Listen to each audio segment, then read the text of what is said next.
Hi everyone, this is Shatrughan Singh and you are watching Your Buddies. So guys, आज मैं आपको इस video में बताऊंगा कि किस तरीके से शेयर्स को इफेक्टिवली किया जा सकता है और क्या वो ट्रिक्स होती हैं जिससे आप शेयर्स बहुत इजीली और बहुत आसानी से सीख सकते हैं। जो शेयर्स के क्वेश्चन होते हैं, इश्यू ऑफ शेयर्स के क्वेश्चन होते हैं अकाउंटेंसी में, ये अकाउंटेंसी के पेपर में, बोर्ड में ये 8 नंबर का क्वेश्चन आता है। ये 8 मार्क का क्वेश्चन आता है बोर्ड के पेपर में और ये बहुत इंपॉर्टेंट क्वेश्चन होता है, वेरी इंपॉर्टेंट। जो लोग शेयर्स को हल्के में लेते हैं ना भाई, मैं उनसे यही बोलना चाहूंगा कि शेयर्स को हल्के मत लो, बिकॉज इसका वेटेज 8 मार्क्स का होता है और 80 नंबर का आपका पेपर होता है। 80 नंबर में से 8 मार्क्स यानी कि 10% वेटेज होता है शेयर्स का, सिर्फ एक क्वेश्चन के लिए। तो वो क्वेश्चन अगर आपका पूरी तरीके से परफेक्टली हो जाता है तो इससे बेहतर चीज क्या होगी आपके लिए। और अगर आप वो सीख लेते हैं तो मैं इस वीडियो में वही बताऊंगा कि किस तरीके से आप शेयर्स के क्वेश्चंस को इफेक्टिवली कर सकते हैं। तो बने रहो इस वीडियो में यार, क्योंकि यार देखो होता क्या है कि हमें स्ट्रक्चर समझना होता है किसी चीज का।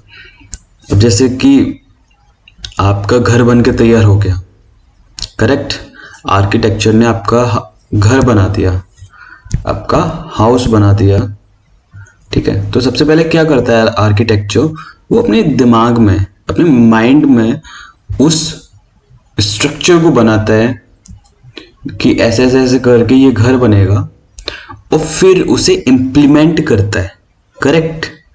सेम उसी तरीके से शेयर्स के क्वेश्चंस, यानी कि बेसिकली जो अकाउंटेंसी होती है, अकाउंटेंसी भी इसी तरीके से चलती है कि सबसे पहले हमें स्ट्रक्चर बनाना होता है हमारे माइंड में और फिर उसे एग्जीक्यूट करना होता है। और कुछ बच्चे गलती इसीलिए कर देते हैं अकाउंट्स में और इसीलिए उनके मार्क्स कट जाते हैं, बिकॉज वो अपने दिमाग में स्ट्रक्चर नहीं बना पाते हैं और सीधा क्वेश्चन पे कूद पड़ते हैं। तो यार अब तुम एकदम से तुम चलना सीखे नहीं हो, ठीक है, और तुम एकदम से दौड़ना चाहो तो नहीं दौड़ सकते हो ना। तो स्ट्रक्चर समझना जरूरी होता है। अगर आप स्ट्रक्चर समझ गए उस चीज का तो बहुत इजीली निकाल दोगे वो क्वेश्चन। तो मैं इस वीडियो में आपको वो स्ट्रक्चर बताऊंगा जिससे आप इजीली वो क्वेश्चन कर सकते हो। ओके, तो बेसिकली शेयर्स क्या होता है।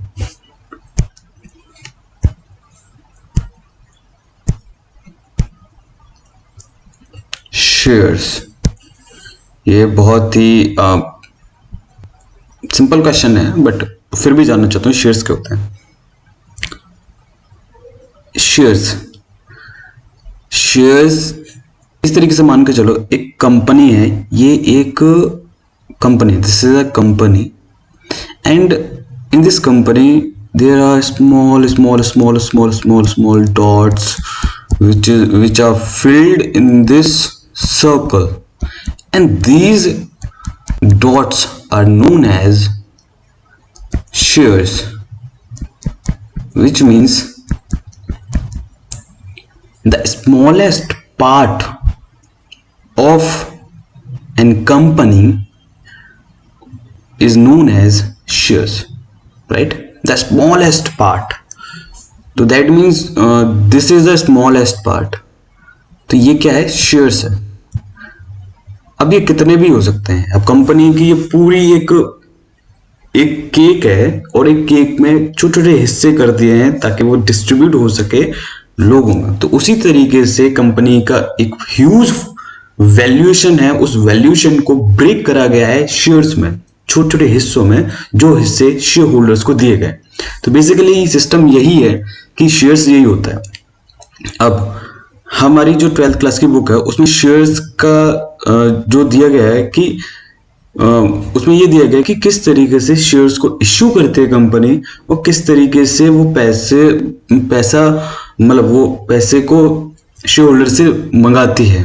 तो यानी कि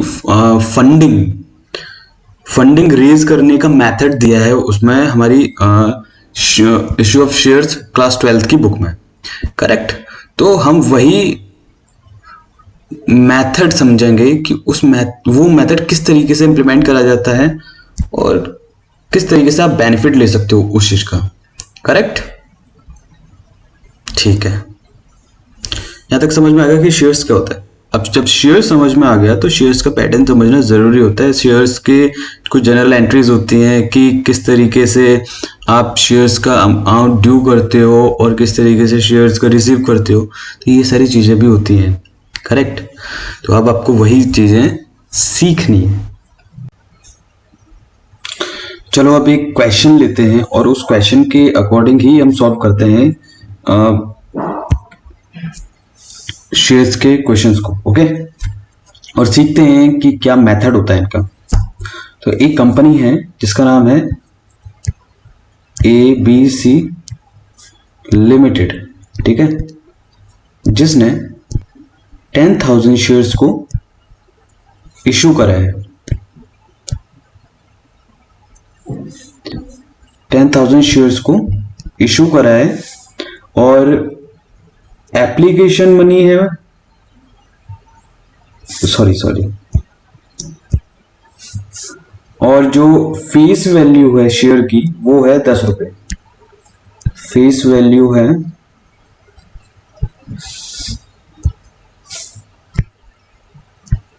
10 रुपीज, ठीक है। अब इस फेस वैल्यू को बाइफरकेट करा गया है। मेरा कुछ थोड़ा सा अलग अंदाज है तो मैं उस अलग अंदाज में करता हूँ क्वेश्चंस को। बाइफरकेट करा गया है application, allotment, first call, second call, correct. तो ये एप्लीकेशन का अमाउंट है APP, एप्लीकेशन को शॉर्ट में लिख दो APP। तो APP पे सबसे पहले 3 रुपए रिसीव हुए, करेक्ट। दूसरा क्या है, अलॉटमेंट, ALO, अलॉटमेंट, जिस पे भी 3 रुपए से शेयर्स इशू हुए। और फर्स्ट कॉल, जब हम फर्स्ट कॉल की बात करते हैं तो फर्स्ट कॉल 2 रुपए से और सेकंड कॉल भी 2 रुपए से इशू हुआ है, करेक्ट, 2 रुपए से। अब ये तो बेसिक क्वेश्चन हो गया। अब इस तरीके से हमें क्या करना होता है, इस तरीके से हमें क्वेश्चन को ब्रेक करना होता है कि कितने शेयर्स इशू करे गए हैं, करेक्ट, और उन शेयर्स को किस तरीके से एप्लीकेशन, अलॉटमेंट, फर्स्ट कॉल और सेकंड कॉल में मंगाया गया है शेयर होल्डर के थ्रू, ठीक है। जब हमें ये सारी चीजें पता चल जाती हैं तो फिर बेसिक होता है कि किस तरीके से एंट्रीज पास करते हैं, उसको मंगाते हैं। तो जब वो देखने के लिए हमें स्टार्टिंग करनी पड़ती है एप्लीकेशन से, करेक्ट है। तो पहले जो एंट्री होगी वो ये होगी, जो पहली एंट्री होगी, सबसे पहले पैसा आया है तो आने की एंट्री क्या होती है, bank account debit to share APP account, short में लिख रहा हूं, अंडरस्टैंड करना आप, ठीक है। अब यहां गौर से देखो, 10,000 शेयर थे और एप्लीकेशन पे 3 रुपए था, ठीक है, एप्लीकेशन पे 3 रुपए था। तो 10,000 शेयर पे और हर शेयर की जो वैल्यू है वो 3 रुपए है एप्लीकेशन के टाइम पे। तो कितना अमाउंट रिसीव होगा, ठीक है, कितना अमाउंट रिसीव होगा, तो वो इस तरीके से निकालते हैं। सबसे पहले हाँ, ये भी चीज नोट करके रखना कि हमें यहाँ ब्रैकेट में भी शो करके रखना है कि इतने शेयर हैं, 10,000 शेयर हैं और 3 रुपए से मंगाया जा रहा है। तो बेसिकली यहाँ पे अंडरस्टैंडिंग हो जाती है यहाँ कि इतने शेयर हैं और एप्लीकेशन पे इतना रुपया मंगाया गया है, इतने रुपए मंगाए गए हैं, करेक्ट, ठीक है। 10,000 शेयर और 3 रुपए से तो 30,000 हो गया। और सेम यहां पे शेयर एप्लीकेशन में भी इतना ही आ जाएगा। ये तो पहली एंट्री हो गई। अब यहां समझने वाली चीज क्या है, वो ये है कि अगर हम इसका फॉन्ट थोड़ा सा रिड्यूस करेंगे, ठीक है, करेक्ट है, इतना इतना काफी है, ठीक है। ये देखने वाली है कि सबसे पहले जो कंपनी होती है वो अपने शेयर्स को इश्यू करती है, तो इश्यू करने पे एप्लीकेशन मनी रिसीव होता है। जो शेयर होल्डर होते हैं वो अप्लाइड करते हैं उन शेयर्स के लिए और उतना अमाउंट रिसीव होता है। तो रिसीव की एंट्री क्या होती है, bank account debit to share application account 30,000 rupees. Correct है, जो भी उसके जितने शेयर थे उनका मल्टीप्लाई कर दिया उस एप्लीकेशन के एप्लीकेशन पर शेयर पे, करेक्ट, जो 3 रुपए था। अब हम दूसरी एंट्री की बात करते हैं, तो वो क्या है कि जब रिसीव हो गया तो अब वो ट्रांसफर भी करना है ना, तो वो शेयर कैपिटल में ट्रांसफर होता है, जो कि पूरा रिकॉर्ड रखती है, पूरा अमाउंट रखती है शेयर्स का, वो होता है शेयर कैपिटल। ठीक है, चाहे फिर वो अलॉटमेंट का अमाउंट हो, एप्लीकेशन का हो या कॉल्स का अमाउंट हो, वो सब शेयर कैपिटल में जाता है। तो यह बेसिक चीज तो आप समझ गए। ठीक है, फिर जब दूसरी एंट्री की बात करेंगे हम, तो दूसरी एंट्री होगी शेयर एप्लीकेशन अकाउंट डेबिट। जो अमाउंट रिसीव हो चुका है उस अमाउंट को हमें क्या करना है, ट्रांसफर करना है। अब वो अमाउंट हम ट्रांसफर किस में करेंगे, शेयर कैपिटल में, as I told you earlier, क्योंकि जितना भी अमाउंट होता है वो सब शेयर कैपिटल में जाता है। ठीक है, तो टू शेयर एप्लीकेशन का अमाउंट जाएगा शेयर कैपिटल में।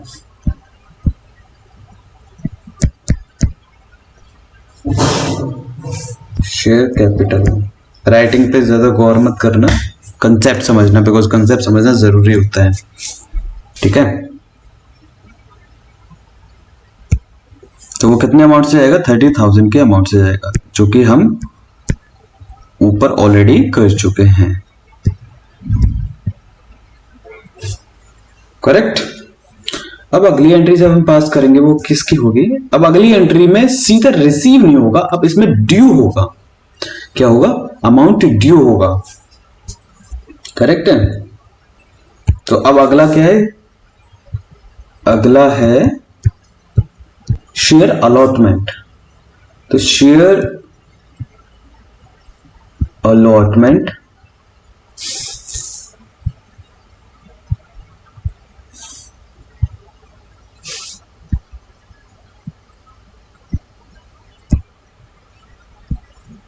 Account debit to share capital.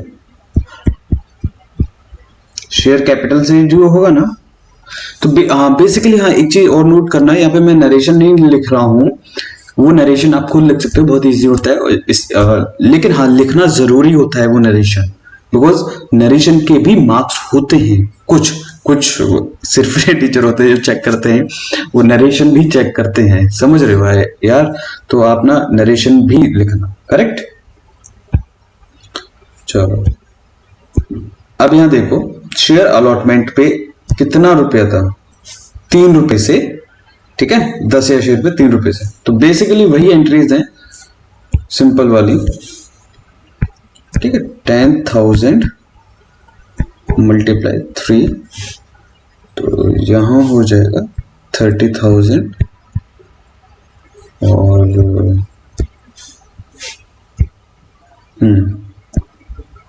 30,000 रुपए शेयर कैपिटल में। ठीक है, अब कोई डिफॉल्टर है नहीं है शेयर्स के, इस वाले में कोई डिफॉल्टर है नहीं है, तो जितना अमाउंट है वो सब रिसीव हो जाएगा, जितना अमाउंट है वो सारा रिसीव हो जाएगा।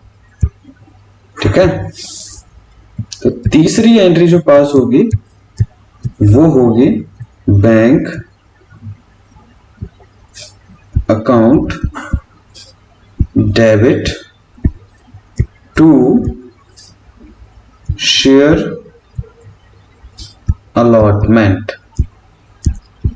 अब देखो यार, कोई इसमें कोई भी डिफॉल्टर नहीं है, किसी के शेयर्स डिफॉल्टर नहीं हुए, तो बेसिकली सिंपल एंट्री बिल्कुल पास हो जाएगी। वो किसकी है, रिसीविंग की। ठीक है, तो अमाउंट 30,000 पूरा रिसीव हो गया उन शेयर्स पे। करेक्ट। अब आगे चलते हैं, जल्दी जल्दी से ये खत्म करते हैं। मुझे पता है तुम लोग समझ रहे होगे, बहुत होशियार बच्चे हो। हाँ, तो चौथा सिंपल इसी तरीके से ड्रू करते हैं, वो होगा शेयर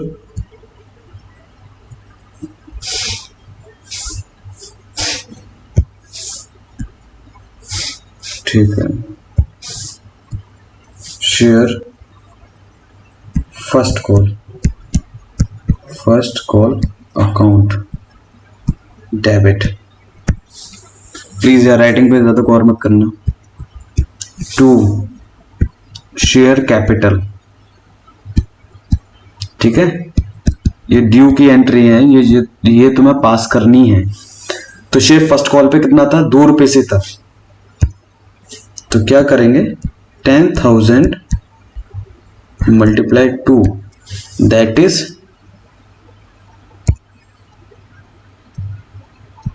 20,000 रुपीज शेयर कैपिटल पे ड्यू होगा।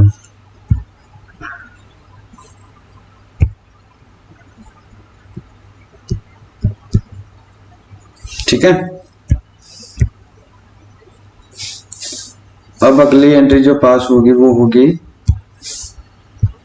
रिसीविंग की। तो रिसीव भी तो करना है भाई, जब ड्यू कर लिया तो रिसीव नहीं करना। बैंक अकाउंट डेबिट, मैं बहुत इंपॉर्टेंट टिप्स दे रहा हूं उसमें, बहुत ध्यान से रखना। सबसे पहले स्ट्रक्चर समझना जरूरी होता है, उसके बाद क्वेश्चन करा जाता है। अगर स्ट्रक्चर नहीं समझोगे, अगर माइंड मैप नहीं करोगे क्वेश्चन को, तो आप नहीं कर सकते हो उस क्वेश्चन को, तो फिर अटक जाओगे आप। तो फिर सिर्फ आप एक ही क्वेश्चन कर सकते हो जो आप रट के गए होगे। समझ रहे हो आप मेरी बात, मैं क्या बोलना चाह रहा हूं?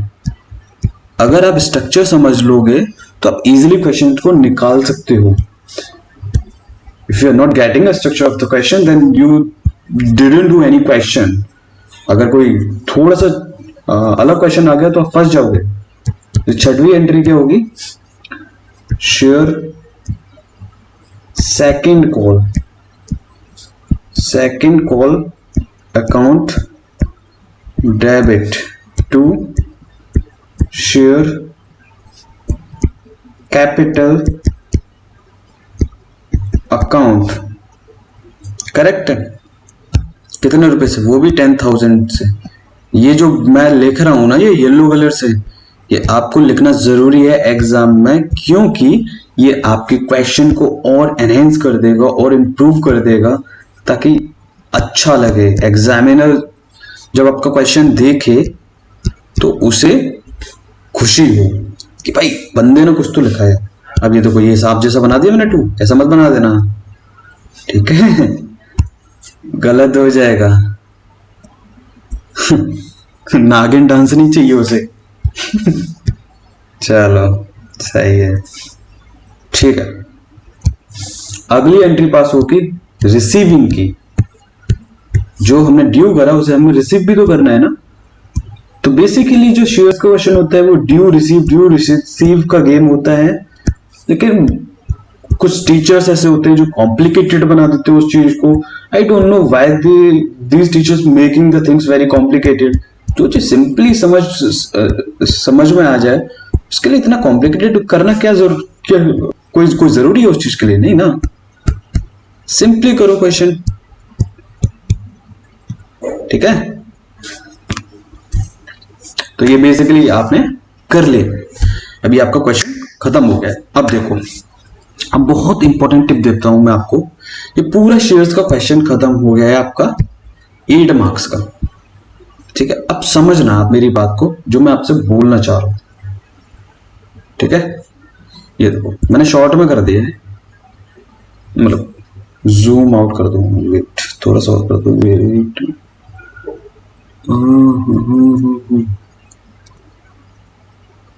ठीक है, अभी आपको दिख रहा होगा। हाँ, मैं उम्मीद करता हूँ दिख रहा होगा।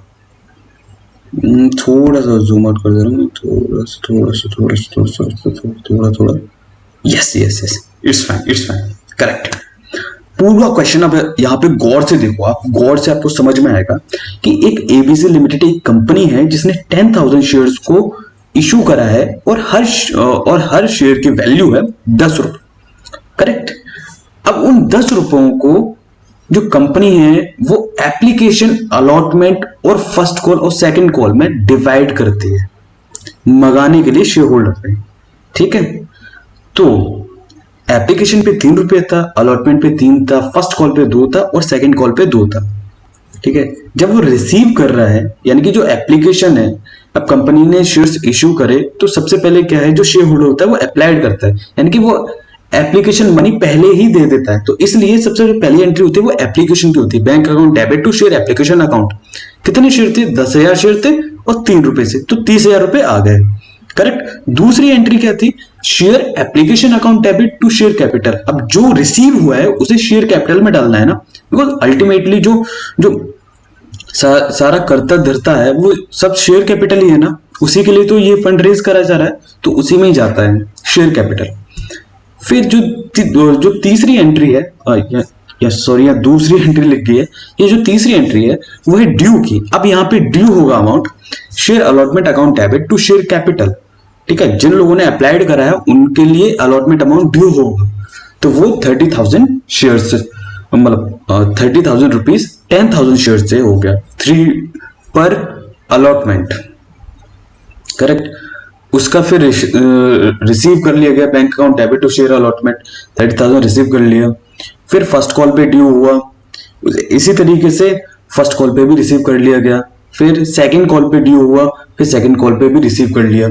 तो बेसिकली ये एक फॉर्मेट है, रिसीव और ड्यू या रिसीव।